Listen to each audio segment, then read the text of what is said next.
la ley de contrataciones públicas para nosotros, digamos, es un hecho positivo del 2022. El 2022 tuvimos muy pocos hechos positivos y uno de ellos es la aprobación en el Parlamento y luego la firma del decreto de parte del Poder Ejecutivo para el cumplimiento ya y la aprobación de la ley de compras públicas, ¿verdad? Ahora queda la segunda etapa, que es la reglamentación. Nosotros habíamos propuesto dos cambios en dos artículos de la ley. Uno, que las compras de menor cuantía sean preferentemente para el sector MIPYMES. Y el segundo, que haya una reserva del mercado de un 20% o hasta un 20%. Ambos artículos tuvo muy buena recepción en diputados, en senadores, se aprobó, luego se firmó el decreto y ahora hay que trabajar en la reglamentación. ¿Y por qué decimos que es importante la reglamentación? Porque dependiendo de de cómo va a funcionar el sector MIPYME, sobre todo el de pequeña y mediana empresa, va a poder acceder o no a la reglamentación, a las compras públicas. Porque como vos bien sabés, hoy para venderla al Estado, dependiendo del monto, vos tenés que tener años de experiencia en venta al Estado. Evidentemente, si vos sos una empresa nueva no vas a tener, o tenés que tener unas condiciones muy importantes, muy grandes. O sea, tiene una visión para empresa grande, digamos, no para empresa pequeña o mediana. Entonces, cuando se reglamente esta ley, hay que hacerlo accesible según las condiciones y las realidades de este sector. O si no, va a ser de un incumplimiento, o sea, imposible de cumplimiento. No va a ser aplicable. Enviamos notas tanto al Ministerio de Hacienda, a la STP y a Contrataciones Públicas para ser parte de la mesa, sobre todo en estos dos artículos, que es lo que más nos interesa de cómo va a funcionar, ¿verdad?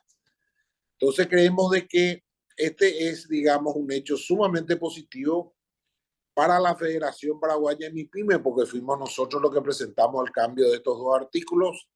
Presentamos al Parlamento, específicamente a la Cámara de Senadores, ya está en comisión, es el cambio o la modificación de la ley MIPYMES.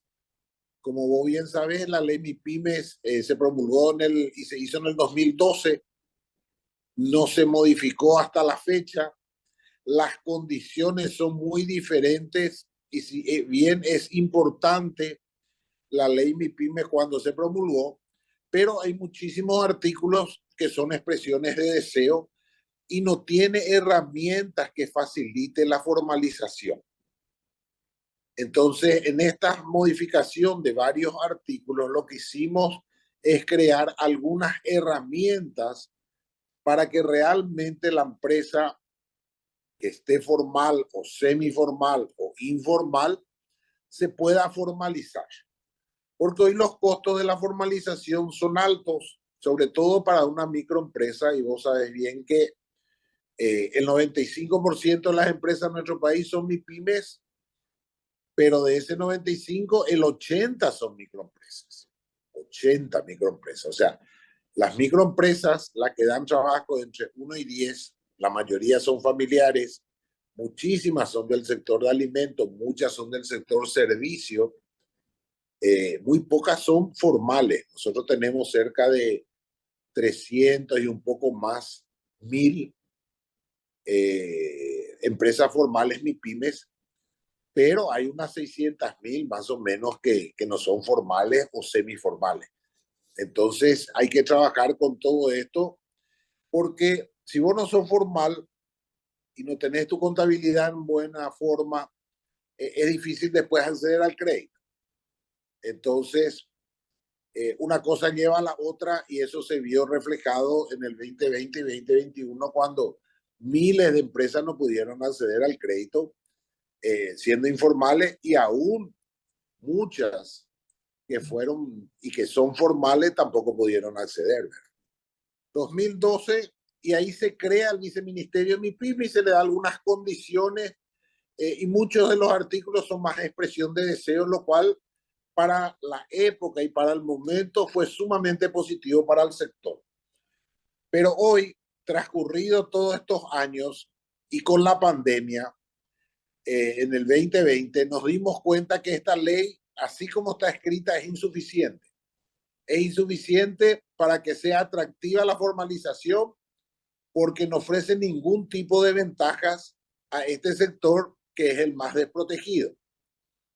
Y esto conlleva también, qué sé yo, en el acceso al crédito, por ejemplo, todas las reglamentaciones y las exigencias tienen una mirada de empresa grande, no una mirada de empresa pequeña.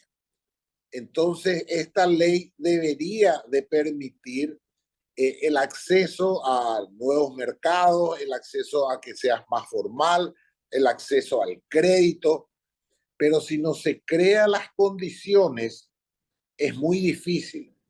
Y hoy, en los últimos años, lo que tenemos es mucha teoría, pero poca realidad. Yo creo que este va a ser el desafío del nuevo gobierno que va a asumir en agosto, tener verdaderamente la voluntad política de que este sector, donde hay miles y miles de empresas informales, porque hoy estamos hablando de un 45-50% de microempresas informales, se empiecen a volcar a la formalidad a poco, ¿verdad? Pero para eso tenés que crearle condiciones y tiene que ser accesible, porque el sector de micro y pequeña empresa no es un sector muy competitivo.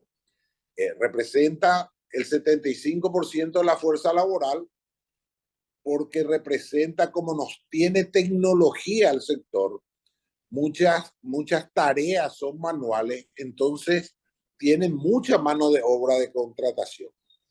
Y hoy la mano de obra tiene un costo alto para una microempresa. No es como una máquina, porque una máquina de repente hace el trabajo de 3 o 4 empresas y uno puede abaratar el costo. En el caso de la micro y pequeña empresa no se da esto, entonces tiene un costo alto y no es muy competitivo. Y si realmente queremos que crezcan las empresas, que sean competitivos, tenemos que crearle condiciones. Si no le creamos condiciones, es imposible. O sea, Brasil, Argentina en su momento, Chile, que estuvo mucho más avanzado, crearon condiciones especiales para el sector de micro y pequeña empresa. Y de esa manera potenciaron las MIPYMES en sus países. Pero en el nuestro hay muy poca ayuda en ese sentido. Acá no hay un acceso al crédito real de microempresa. Y te doy un ejemplo. Acá salió un fideicomiso que lo administró el BNF, pero sin embargo, después de casi 8 o 9 meses, apenas desembolsó el 50% y justamente era para los 4 sectores más afectados durante la pandemia. O sea, de repente se saca un producto, pero se tiene una mirada diferente a lo que es la realidad, porque se saca un producto, digamos, en un escritorio, en un laboratorio, o se saca un producto y le invitan a los gremios que conocen el mercado y que puedan contar la realidad. Por eso que yo te decía de que el desafío del nuevo gobierno es trabajar en serio con el sector MIPYME, que de alguna manera las miles de empresas que son informales se conviertan en empresas formales y de esa manera también aporten al fisco, ¿verdad? Porque también se produce una competencia desleal entre la formal y la informal, porque hoy, como te decía, los costos de la formalidad son altos. IPS, aguinaldo, vacaciones, bonificación familiar, permisos, patentes, municipalidad, etcétera. Y el que no tiene todos esos gastos tiene una ventaja comparativa con respecto al que es formal y tiene esos gastos, ¿verdad? Al comienzo, prácticamente del Ministerio de Industria y Comercio, tuvimos que hacer un lobby fuerte, primero con contrataciones públicas y la STP, que representaba al Ministerio de Hacienda, porque al comienzo no nos aceptaba. Sobre todo que hay una reserva del mercado del 20%. Hay países que tienen hasta el 35% como reserva de mercado. Entonces, como tuvimos estos inconvenientes después de varias reuniones, nos fuimos directamente a la Cámara de Senadores. En la Cámara de Senadores fuimos recibidos por algunos senadores.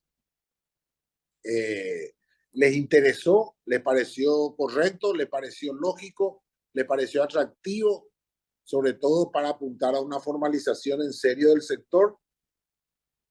Y bueno, así corrió, se aprobó un Senado, fue a diputado, se modificó, vino a Senado, vino a diputado y después se aprobó en Senado. ¿Verdad? O sea, no fue fácil. O sea, toda tarea que vos quieras cambiar, lo que se hace 10, 15 o 20 años, es bastante difícil en el sector público. No es fácil. Pero también, como yo siempre digo, la federación tiene apenas 2 años de vida, nació durante la pandemia o casi al final del 2020, y hoy hay un gremio, digamos, que va a defender las necesidades que tiene el sector MIPIMES. Hoy estamos conformados por 28 gremios MIPIMES y la idea es ir creciendo y, por supuesto, ir teniendo gremios que representen al interior, ¿verdad? Porque normalmente siempre nosotros estamos con la problemática de la capital, pero si hablamos de Itapú, Alto Paraná, Casapaca, Guazú, Guairá, etcétera, tienen 10 veces más problemas que nosotros porque cualquier gestión que ellos quieren hacer normalmente terminan haciéndolo en la capital, ¿verdad? Entonces, son todas esas barreras que hay que ir trabajando, ¿verdad? Y por supuesto, todas las instituciones tienen que ir mejorando todo el tema informático, que de alguna manera fuimos aprendiendo todo esto y aprendimos de la necesidad y de la rapidez y las soluciones que nos dio durante la pandemia todo el tema informático, ¿verdad? Y la forma de comunicarnos. Entonces tenemos un desafío muy grande el año que viene.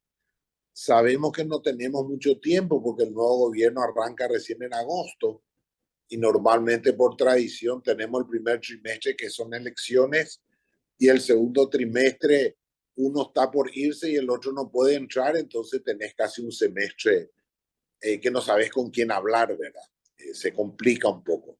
Pero con el, digamos, con el presidente, con el sector que gane las elecciones en abril, pensamos ya empezar a reunirnos en mayo, o por lo menos solicitar audiencia para empezar a trabajar sobre estos temas, ¿verdad?